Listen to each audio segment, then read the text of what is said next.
Shri Swami Samarth. Good morning. कसे आहेत सगळे? तर बघू शकताय आज होता शुक्रवार आणि कुंचन सेवा झालेली आहे माझी. सकाळ सकाळी सगळी देवपूजा वगैरे झाली की मन प्रसन्न होतं आणि कुंचन सेवा केल्यापासून तर अगदीच छान वाटतं. कुंचन सेवा जर एखाद दिवशी चुकली तर खरंच कमीत कमी 2-3 तरी कुंचन सेवा होत नाही. म्हणून कुंचन सेवेमध्ये खंड पडू देऊ नका. करत असेल ज्यांनी कुणी तर मी तरी खंड पडू देत नाही. आणि मग काय, तुळशीला पाणी घातलं आणि सूर्यनारायणला नमस्कार केलं. ओम सूर्यनारायण नमो, ओम सूर्यनारायण नमो असं 21 वेळा किंवा 11 वेळा म्हणू शकता तुम्ही.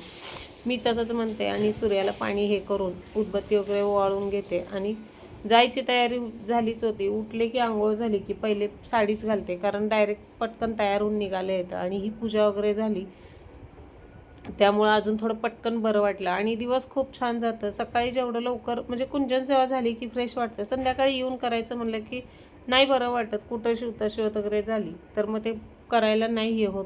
तर बघू शकता येताना काय मग साहेबांनी गजरा घेऊन आले होते. लाख मोलाची संपत्ती म्हणजेच 10 रुपयाचा गजरा दिला तरी पण बायको समाधानी असते. तरी ते 1 नाही 2 नाही तर तब्बल 5 गजरे आणले होते साहेबांनी. आणि लावायचे कधी आता ते नाही माहिती, पण खरंच खूप छान वाटलं. त्यांनी गजरा आणून दिलं की मनाला खूप छान वाटतं.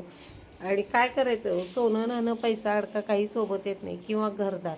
खरी संपत्ती आपले मुलं आणि आपला नवरा किंवा आपला परपंच हाच तर खरी संपत्ती आहे. जगण्याला हेच तर साधन लागतं. आणि एक एक क्षण हे असतं ना, एक एक क्षणाची खुशी म्हणजे ती वेगळीच असते. आणि मग हे गजरा देऊन त्यांनी खूप छान हे केलं होतं. सिग्नलला गजरा दिसला, फक्त मनच तर उशीर होतं की गजरा घेऊन दिला त्यांनी. तर गजराची किंमत नाही मी करू शकत. एवढी लाख मुलाची ही दिलेली हे काय म्हणतात नवऱ्याचं प्रेमाचं हे असतं. आणि खरंच मला खूप छान वाटलं आणि मला गजरा खूप आवडतो. कामामुळं भेटत नाही आणि तुम्हाला स्पष्ट दाखवते. हे बघा कसे गजरे आहेत. एकदम छोटे छोटेच आहेत पण दाट अशी भरीव वीण आहे आणि लाख मुलाची ही संपत्ती आहे. हेच मी नवऱ्याचं कौतुक करत होते. प्रेम म्हणजे काय असतं तर हे बघा, हे प्रेम असतं. खरंच माझा नवरा खूप प्रेम करतो. लोक त्याला नावं ठेवतात पण काही हरकत नाही.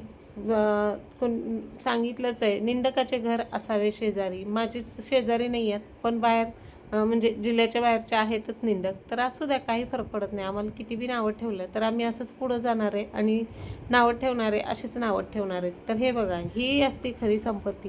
देखावा करण्यात काही हे नसतं आणि देखावा कधी केलाच नाही आत्तापर्यंत. देखावा केला असता तर म्हणजे प्रत्येक नात्याला सपोर्ट केला नसता कुठल्याही गोष्टीत.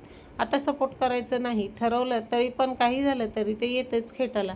पण नाही, शक्यतो प्रयत्नच करायचं. आता वास झालं. आणि ह्या संपत्तीमध्ये सगळे संपत्ती शून्य आहे जे काही त्यांनी दिलं ते.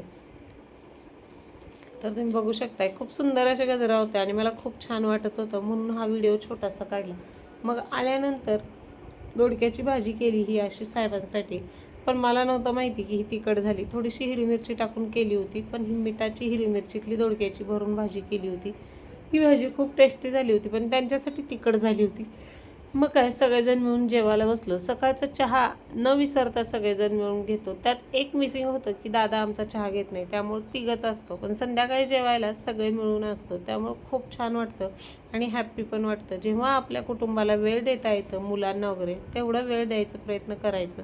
कारण खरी संपत्ती त्यामध्ये असतं. आणि खरं सुख म्हणजे काय तर हे असतं बघा, मिळून जेवण्यात जे आनंद असतं. 4 गोष्टी गप्पा गोष्टी होत आहेत किंवा आता सध्या त्यांचा कॉलेजचं चाललेलं आहे चर्चा, तर त्या चर्चेवर बोलणं वगैरे होतं. मग काय, चर्चा चालूच आहे आणि माझं काम चालू आहे. तर चला, हे फुटाणे घेतले होते खायला. ह्या फुटाण्यामध्ये हे म्हणजे खारे फुटाणे नव्हते तर हे असेच फुटाणे होते, साधे पिवळे.